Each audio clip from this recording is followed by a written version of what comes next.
Assalamualaikum warahmatullahi wabarakatuh.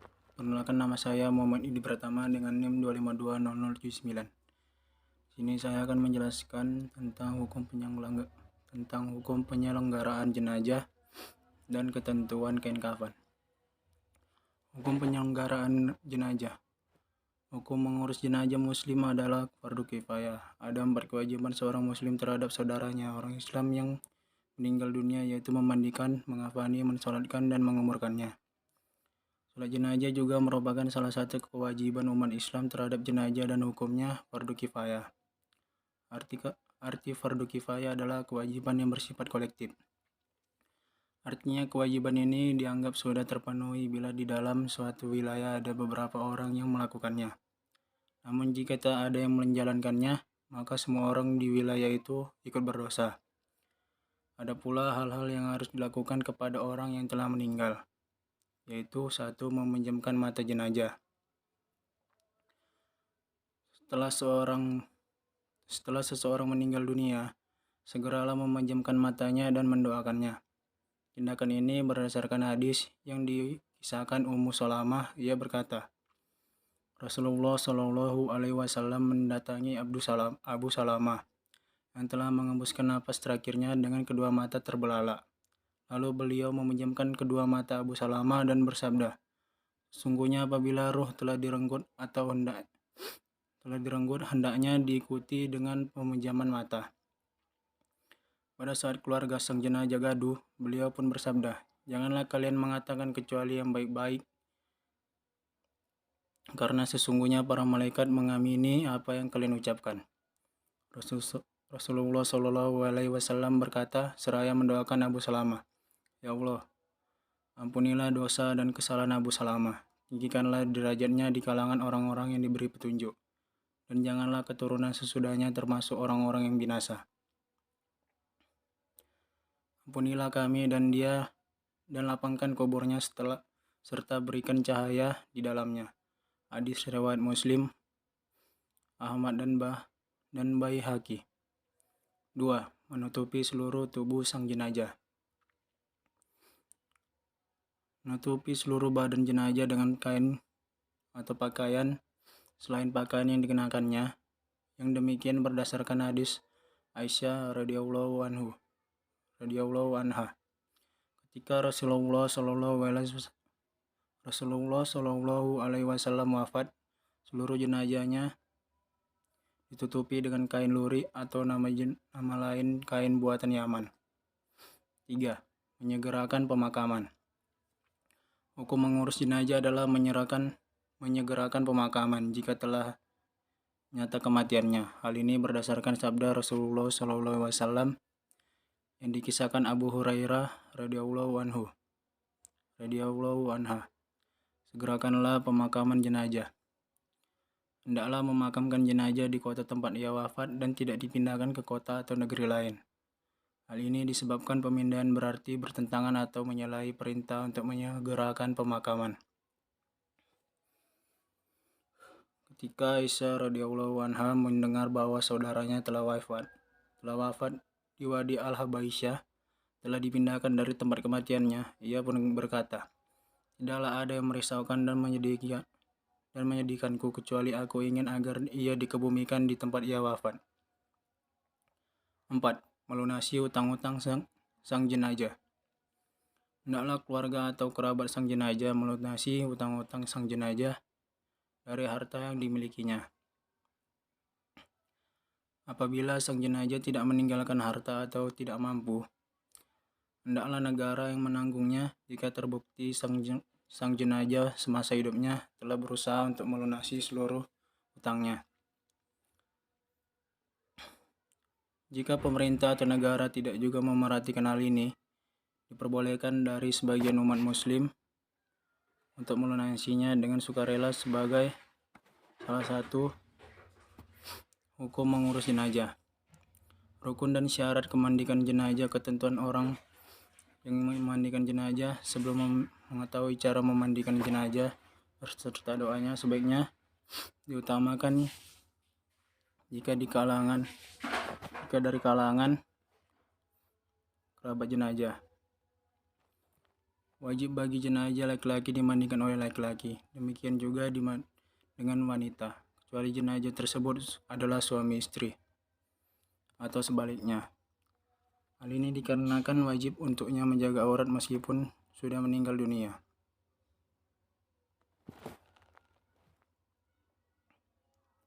Namun terkecuali bagi anak yang berusia kurang dari 7 tahun, maka boleh dimandikan oleh lelaki atau wanita. Selain itu, memandikan jenazah hendaknya ada orang yang paham fikih pemandian jenazah. Mempersiapkan peralatan sebelum memandikan jenazah. Pertama, siapkan peralatan yang diperlukan dahulu. Ambil kain penutup dan ganti kain basahan sehingga aurat utamanya tidak kelihatan. Memandikan jenazah juga harus pada tempat yang tertutup. Beberapa peralatan yang diperlukan untuk memandikan jenazah antara lain adalah sebagai berikut. Yang pertama, tempat memandikan pada ruangan tertutup. Kedua, air secukupnya. Yang ketiga, sabun, air kapur barus, dan wangi-wangian. Keempat, sarung tangan untuk memandikannya. Kelima, potongan atau gulungan kecil kain. Keenam, kain basahan, handuk, dan lain-lain. Cara memandikan jenazah beserta doanya. Cara memandikan jenazah beserta doanya diawali dengan niat. Memandikan jenazah dimulai dari anggota tubuh bagian kanan. Perlakukan jenazah dengan lembut ketika membalik dan menggosok anggota tubuhnya. Gunakan sarung tangan yang bersih dan masih baru untuk membasuh jenazah. Setelah itu ikuti beberapa langkah yang akan saya jelaskan. Pertama, membaca niat. Sebelum memandikan jenazah, terlebih dahulu untuk membaca niat. Baca niat bagi laki-laki dan perempuan. Niat memandikan laki-laki jenazah laki-laki adalah nawaitul ghusla adaan an hazal mayyiti ilaihi ta'ala. Niat memandikan jenazah perempuan. Nawaitul ghusla adaan an hazihil mayyitati ilahi ta'ala.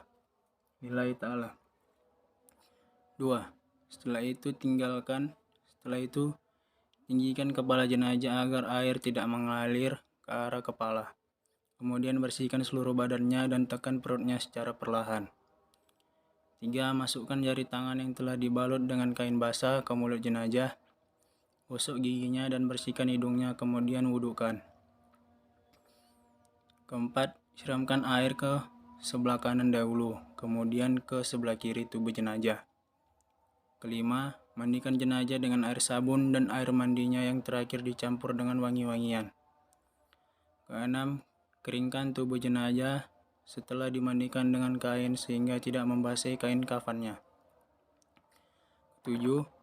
Selesai dimandikan, sebelum dikafani berilah wangi-wangian yang tidak mengandung alkohol, seperti air kapur barus. Memandikan jenazah perempuan. Bagi jenazah perempuan, sanggul rambutnya harus dilepas dan biarkan menjulur ke belakang. Setelah disiram dan dibersihkan, lalu dikeringkan dengan handuk dan dikepang. Jika keluar dari jenazah itu najis setelah dimandikan dan mengenai badannya, wajib dibuang dan dimandikan lagi. Namun jika keluar najis setelah di atas kafan, tidak perlu diulangi mandinya. Cukup hanya dengan membuang najis tersebut. Setelah memandikan jenazah, disunahkan untuk mandi seperti sabda Rasulullah SAW. Itu barang siapa yang memandikan mayit, maka hendaklah ia mandi. Dan barang siapa yang memikul jenazah, maka hendaklah dia wudhu. Hadis Abu Dawud nomor 3161. Memahami dan menganalisis kain kafan. Kain kafan yang dipakai untuk membungkus jenazah sebelum dimakamkan dalam upacara pemakaman umat muslim dan juga Yahudi. Kain kafan biasanya dipilih dari kain yang warnanya putih untuk melambangkan kesucian. Biasanya minimal 3 kain kafan yang digunakan serta dibeli oleh harta sang almarhum. Di Indonesia, kain kafan biasanya terbuat dari kain mori. Mengurus jenazah merupakan salah satu kewajiban sebagai manusia yang hidup berdampingan sekaligus sebagai umat muslim yang taat. Oleh karena itu, setiap manusia, terutama umat muslim, harus saling membantu sesama ketika ada saudara atau tetangga yang meninggal. Bahkan jika hal ini diabaikan, maka orang-orang yang hidup dan tinggal di sekitar jenazah akan mendapatkan dosa besar. Dalam ajaran Islam, kewajiban mengurus jenazah dibagi menjadi 4, yaitu memandikan, mengkafani, mensolati, dan menguburkan jenazah.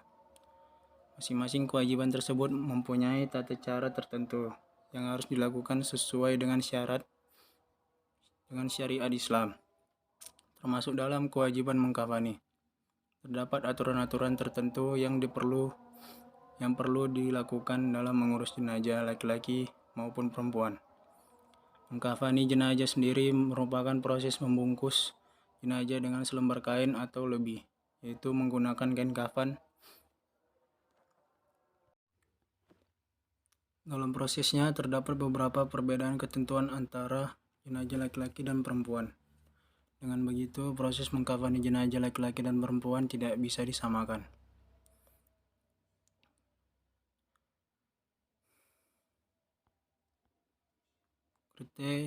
Kriteria kain kafan yang digunakan. Kain kafan sendiri merupakan kain putih polos tanpa jahitan yang digunakan untuk membungkus mayat atau jenazah. Biasanya kain kafan ini dijual dalam bentuk potongan, sehingga lebih praktis dan bisa langsung digunakan. Berikut beberapa ketentuan atau kriteria kain kafan. Yang pertama, dibeli dari harta orang meninggal. Kain kafan yang digunakan untuk membungkus jenazah diutamakan dibeli menggunakan harta dari orang yang meninggal. Sama halnya dengan semua biaya pengurusan jenazah. Akan lebih baik jika menggunakan harta dari jenazah selama masih hidup. Ketentuan ini sesuai dengan anjuran mayoritas ulama. Dengan begitu, ini menjadi salah satu syariat dalam tata cara mengkafani jenazah. 2.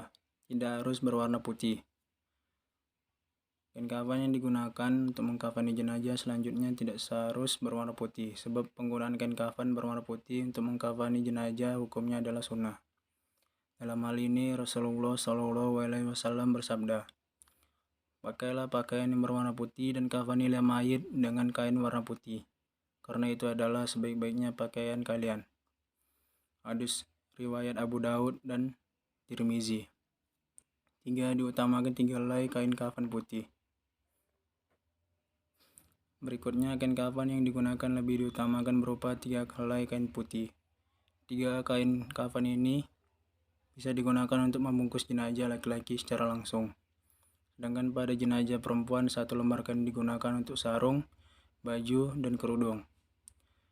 Dan 2 lembar kain sisanya bisa digunakan untuk membungkus bagian tubuh lainnya. Jika tidak dimungkinkan, dapat hanya menggunakan 1 helai kain saja.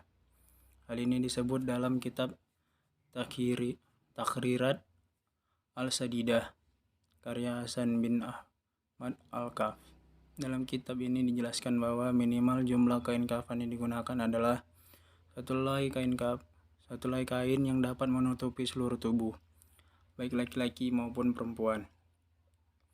4. Jenis kain kafan dan wewangian. Jenis kain kafan sejauh ini tidak terdapat ketentuan secara spesifik, baik dalam hadis maupun Al-Quran. Namun bisa dikatakan jenis kain kafan yang digunakan harus dapat menutupi tubuh jenazah dengan baik, tidak tipis dan tidak tembus pandang. Sedangkan untuk hal wewangian, Rasulullah SAW menganjurkan untuk memberi wewangian pada kain kafan. Hal ini sesuai dengan hadis riwayat Ahmad, di mana Rasulullah bersabda, "Apabila kalian memberi wewangian kepada mayit, maka berikanlah 3 kali." Hadis riwayat Ahmad. Jumlah kain kafan seperti yang telah disebutkan sebelumnya, para ulama menganjurkan untuk jenazah laki-laki sebaiknya menggunakan kain kafan sebanyak 3 lembar, sedangkan untuk jenazah perempuan bisa menggunakan sebanyak 5 lembar kain kafan. Namun sebenarnya hadis menyebutkan penggunaan 5 kain kafan untuk perempuan tersebut sifatnya masih lemah. Dengan begitu, jumlah kain kafan yang digunakan untuk membungkus jenazah tidak terikat. boleh menggunakan 3 helai atau 5 helai sesuai jumhur ulama. Bagi jenazah perempuan diusahakan untuk menambahkan jilbab, gamis, dan sarung. Ini juga menjadi poin penting yang harus dipahami. Ada cara mengkafani jenazah laki-laki. Yang pertama, bentangkan 3 lembar kain kafan yang telah dipotong sesuai ukuran jenazah. Kemudian susun dengan meletakkan kain paling lebar di bagian paling bawah. Tapi jika kain memiliki lebar yang sama, maka geser kain yang di tengah sedikit ke kanan dan paling atas sedikit ke kiri. Atau bisa juga sebaliknya. 2. Berikan wewangian sebanyak 3 kali pada kain kafan. 3. Siapkan 5-5 utas tali, kemudian letakkan tepat di bagian bawah kain pada lapisan paling bawah. 4. Persiapkan kafan yang sudah diberi wewangian untuk diletakkan di bagian anggota tertentu. Antara lain sebagaimana berikut. Bagian manfaat, lubang terus, antara lain kedua mata, hidung, kedua telinga, dan kemaluan. Bagian anggota sujud, antara lain dahi, kedua telapak tangan, kedua lutut, dan jari-jari kedua kaki. Anggota yang tersembunyi dan persendian antara lain ketiak, belakang kedua lutut, dan belakang kedua telinga. Yang kelima, setelah kain kafan siap seperti anjuran sebelumnya, hati-hati lalu baringkan di atas kain kafan, tutup bagian anggota badan tertentu, lalu selimutkan kain kafan selembar demi selembar dimulai dari kain yang paling atas hingga yang paling bawah. Lalu ikat dengan tali-tali yang telah disiapkan di bawahnya. Tata cara mengkafani jenazah perempuan. Pertama, bentangkan 2 lembar kain kafan yang telah dipotong sesuai ukuran, lalu letakkan kain sarung tepat pada bagian antara pusar dan kedua lututnya. Kedua, persiapkan baju kurung dan kerudung. Ketiga, sediakan 3-5 utas tali dan letakkan di paling bawah kain kafan. Keempat, sediakan kapas yang telah diberikan wewangian yang nanti diletakkan pada anggota badan tertentu. Kelima, angkat dan letakkan jenazah di atas kain kafan secara hati-hati. Keenam, berikan kain kapas